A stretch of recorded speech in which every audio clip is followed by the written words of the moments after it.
पिछले 8 साल से इस कुंफू मास्टर ने अपने पैरों में 25-25 किलो के जूते पहन रखे हैं। इन्हें पहनकर ही वो दुश्मनों के छक्के छुड़ा देता है, तो सोचो जब वो इन्हें उतारेगा तो क्या होगा। कुछ ऐसी ही है हमारी आज की कहानी। कहानी की शुरुआत में हम एक कुंफू मास्टर को देखते हैं जिसका नाम है वुलिन। वो चीन की एक काफी पुरानी जाति से था जिनके पास लोहे जैसे ताकतवर पैरों की शक्ति थी। अब वो जिंदगी में पहली बार बड़े शहर में आया था। अचानक कुछ गुंडे भागते हुए वहां से गुजरे और एक आइसक्रीम खाते बच्चे से टकरा गए। उसकी मदद के लिए वुलिन भी उन गुंडों के पीछे भागा। असल में वो गुंडे एक आदमी को मारने के इरादे से आए थे, लेकिन बच्चे की आइसक्रीम के पैसे वापस लेने के लिए वुलिन ने उन्हें रोक लिया। जैसे ही गुंडों ने उस पर हमला किया तो वुलिन भी पीछे नहीं हटा। उसने अकेले ही उनका सामना किया और एक माहिर कुंफू योद्धा होने के नाते एक एक को धूल चटा दी। आखिरकार वो जीत गया और उसकी वजह से जायशान नाम के एक अमीर आदमी की जान भी बच गई।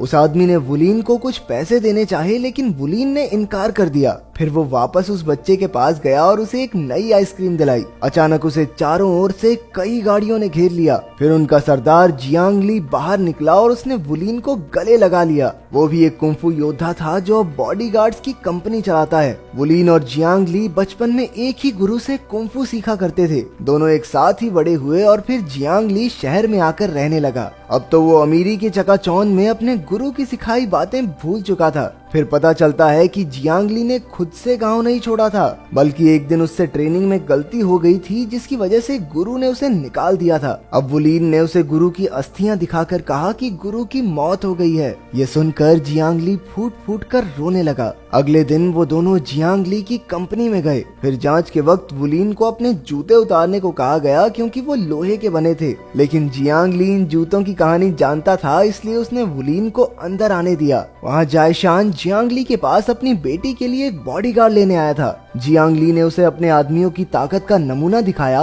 लेकिन जायशान को तो वुलिन में दिलचस्पी थी। आखिरकार वुलिन मान गया क्योंकि उसके गुरु ने सिखाया था कि कमजोर की रक्षा के लिए अपना सब कुछ कुर्बान कर दो। अगली सुबह वुलिन की मुलाकात जायशान की बिगड़ी बेटी फेफे से हुई। फेफे को लगा कि वो एक चोर है, इसलिए उसने डर के मारे अपना तौलिया ही गिरा दिया। जब उसे पता चला कि वुलिन उसका बॉडीगार्ड है तो फेफे ने उसे पैसे देकर उससे छुटकारा पाने की सोची, लेकिन वुलिन अपने उसूलों का एकदम पक्का था। फेफे ने उसे नकली बंदूक से भी डराया, लेकिन वुलिन पर कहां असर होने वाला था। फिर वो दोनों मॉल गए जहां वुलिन हर जगह फेफे के पीछे चलता रहा। फिर फेफे ने देखा कि कुछ बदमाश एक लड़की को परेशान कर रहे थे। फेफे ने सीधा जाकर उनके लीडर को थप्पड़ मार दिया। फिर उस चालाक लड़की ने झूठ बोल दिया, भैया मैं थोड़ा ना बिना बात आपके थप्पड़ मारूंगी, वो दिख रहा है मुस्टंडा, उसने भेजा था मुझे। अब वो बदमाश लड़के मिलकर वुलिन को पीटने ही वाले थे कि वुलिन ने कह दिया कि मैं तो इस लड़की को जानता भी नहीं, कौन है ये। तो वो गुंडे एक बार फिर से फेफे के पीछे पड़ गए।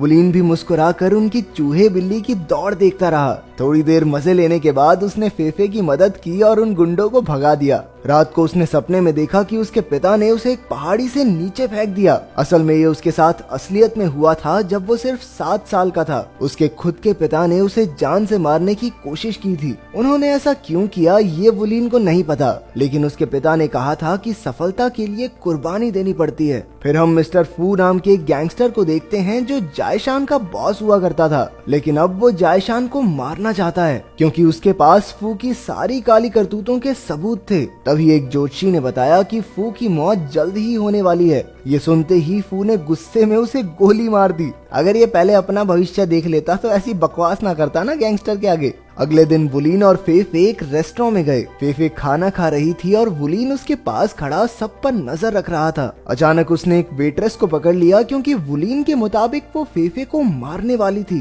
फेफे गुस्सा होकर बाथरूम चली गई, लेकिन वुलिन उसे जबरदस्ती बाहर ले आया। घर लौटते हुए उन दोनों में फिर से झगड़ा हो गया। तभी कुछ आदमियों को लगा कि वुलिन उस लड़की को बिना बात के परेशान कर रहा है, तो वो फेफे को बचाने आ पहुंचे। मौके का फायदा उठाकर फेफे भाग निकली, लेकिन उसे उसी वेट्रेस ने किडनैप कर लिया। वुलीन का शक एकदम सही था। उसने तुरंत गाड़ी का पीछा किया और एक ब्रिज से कूदकर गाड़ी के ऊपर पहुंच गया, लेकिन वो वहां बैलेंस नहीं बना पाया और नीचे गिर पड़ा। दूसरी बार तो वो सामने से ही गाड़ी पर कूद गया। उसने उन नकाबपोश गुंडों का बहादुरी से सामना किया और फेफे को बचाकर सही सलामत घर ले आया। घर पहुंचकर फेफे ने पूछा, तुम्हें कैसे पता चला कि वो वेट्रेस मुझे किडनैप करने आई थी? वुलीन ने बताया कि एक इंसान मुंह से तो झूठ बोल सकता है, लेकिन उसकी चाल ढाल देखकर ये बताया जा सकता है कि उसके असली इरादे क्या हैं। फिर फेफे ने बताया कि बचपन से ही उसके बहुत से बॉडीगार्ड्स रहे हैं। उसे कभी अपने मन की चीजें करने की आजादी नहीं मिली, तभी से उसे बॉडीगार्ड्स से नफरत हो गई। लेकिन वुलीन उसे बाकियों से अलग लगता है। फिर रात को सोने से पहले फेफे ने अपने परिवार की तस्वीर देखी और अपनी माँ को याद करके रोने लगी। उधर गैंगस्टर फू ने अपने एक आदमी को जियांगली के पास भेजा। फू जियांगली की मदद से जायशान का काम तमाम करना चाहता था। हालांकि जियांगली को ये कुछ ठीक नहीं लगा, लेकिन फिर भी वो मान गया। असल में जब जियांगली ने पहली बार इस शहर में कदम रखा था तो मिस्टर फू ने ही उसे खाना खिलाया और उसका बिजनेस खोलने में उसकी मदद भी की, तो वो अपने आप को फू के एहसानों तले दबा महसूस करता था। इसके बाद अगले दिन जियांगली वुलीन से मिला और अपनी पहुंच के बारे में बड़ी बड़ी बातें करने लगा। उसने कहा कि उसकी शहर के नामचीन लोगों से जान पहचान है और वो जो चाहे वो करवा सकता है। फिर उसने वुलीन से कहा कि उसे जायशान की बेटी फेफे की रक्षा करना बंद करना होगा, लेकिन वुलीन ने ऐसा करने से साफ इनकार कर दिया। जिंदगी में पहली बार ये दोनों भाई एक दूसरे के आमने सामने थे। जियांगली ने कहा कि वो अब भी वुलीन से गुस्सा है क्योंकि गुरु ने जियांगली को नहीं बल्कि वुलीन को वो खास जूते दिए। गुरु को हमेशा लगता था कि वुलीन ही सच्चा कुंफू योद्धा है, लेकिन अब जियांगली बराबरी का मुकाबला करना चाहता था। आखिर फैसला हो ही जाए कि उन दोनों में से कौन ज्यादा बेहतर है। तभी उन दोनों में जबरदस्त मुक्केबाजी शुरू हो गई, लेकिन कोई किसी पर भारी नहीं पड़ा क्योंकि वो दोनों ही बराबर के खिलाड़ी थे। लेकिन जियांगली हमेशा से एक खास टेक्निक में माहिर था। उसके एक ही मुक्के से वुलीन सीधा दीवार से जा टकराया और नीचे गिर पड़ा। आखिरकार जियांगली ने कहा कि अब वो दोनों भाई नहीं हैं और वहां से चला गया। वुलीन जानता था कि फेफे की जान को खतरा है, इसलिए वो उसे खुफिया घर में ले आया। उन दोनों ने कई दिन एक साथ कुंफू की प्रैक्टिस की।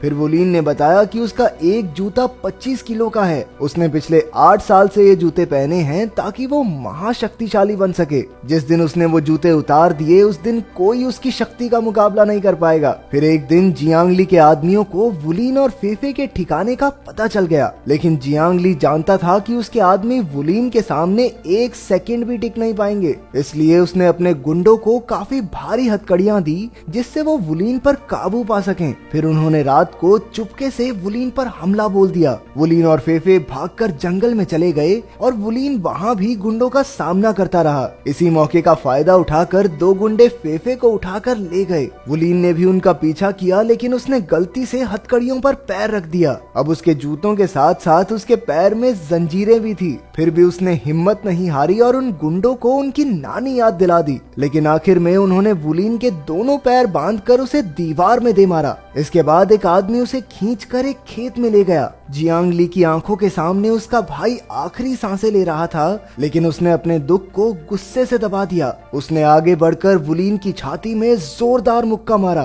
फिर उसके आदमियों ने उसे दफन कर दिया और वापस लौट आए। लगातार बारिश की वजह से चारों ओर कीचड़ हो गया था। अचानक वुलीन रेंगता हुआ बाहर निकला। असल में उसका दिल दाईं तरफ था, इसलिए जियांगली के मुक्के से वो मरा नहीं। अब वुलीन वापस घर पहुंचा और 8 साल में पहली बार उसने लोहे के वो जूते उतारे। अब वो एक बेहतरीन योद्धा बन चुका था। फिर उसने अपना हुलिया बदला और सूट पहनकर जियांगली के ऑफिस में पहुंच गया। उसके सैकड़ों आदमी वुलीन पर हमला करने को तैयार थे, लेकिन उसके शरीर से 50 किलो वजन कम होने से वुलीन की फुर्ती इतनी बढ़ गई थी कि वो किसी के हाथ नहीं आ रहा था। उसने सिर्फ अपने पैरों के इस्तेमाल से कई गुंडों को धूल चटा दी। अंत में जीत उसी की हुई। अब वो एक कमरे में पहुंचा जहां मिस्टर फू, जियांगली, फेफे और जायशान मौजूद थे। फू ने उससे पूछा, अरे छोटे, मौत से डर नहीं लगता क्या तुझको?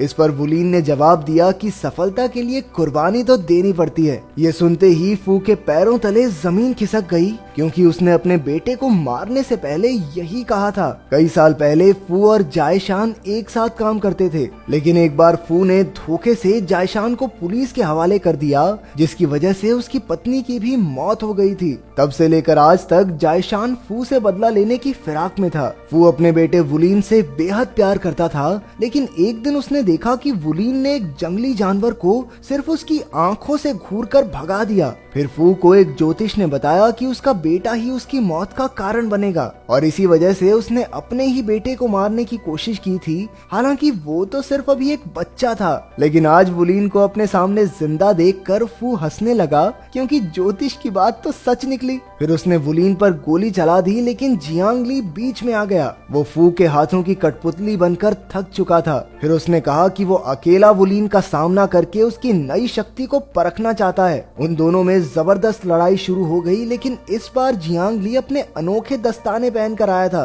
धीरे धीरे वुलीन की भी शक्ति दिखने लगी। जैसे ही जियांगली हारने वाला था, फू ने उसे गोली मार दी। अपनी आखिरी सांसें लेते हुए जियांगली ने वुलीन से कहा कि उसे जिंदा रहकर उनके गुरु की जगह लेनी होगी, ताकि आयरन लेग कुंफू कला यूं ही विलुप्त ना हो जाए। अब बस वुलीन और फू ही बचे थे। अपनी मौत को सामने देखकर फू ने वुलीन से समझौता करने की कोशिश भी की, लेकिन अब उसका कोई फायदा नहीं था। वुलीन उसका काम तमाम करने ही वाला था कि अचानक वो रुक गया। उसके गुरु ने उसे सिखाया था कि निहत्थे पर कभी वार मत करना। वो फू जितना नीचे नहीं गिर सकता था, इसलिए वो उसे जिंदा छोड़कर लौट आया। आखिरकार उसने पहाड़ी से जियांगली की अस्थियों को हवा में उड़ा दिया और एक आखिरी बार अपने भाई, अपने दोस्त को अलविदा कहा। क्या तुम्हारा ऐसा कोई दोस्त है जिससे तुम एकदम भाइयों जैसा प्यार करते हो? इस बारे में कमेंट्स में एक लाइन तो बनती है।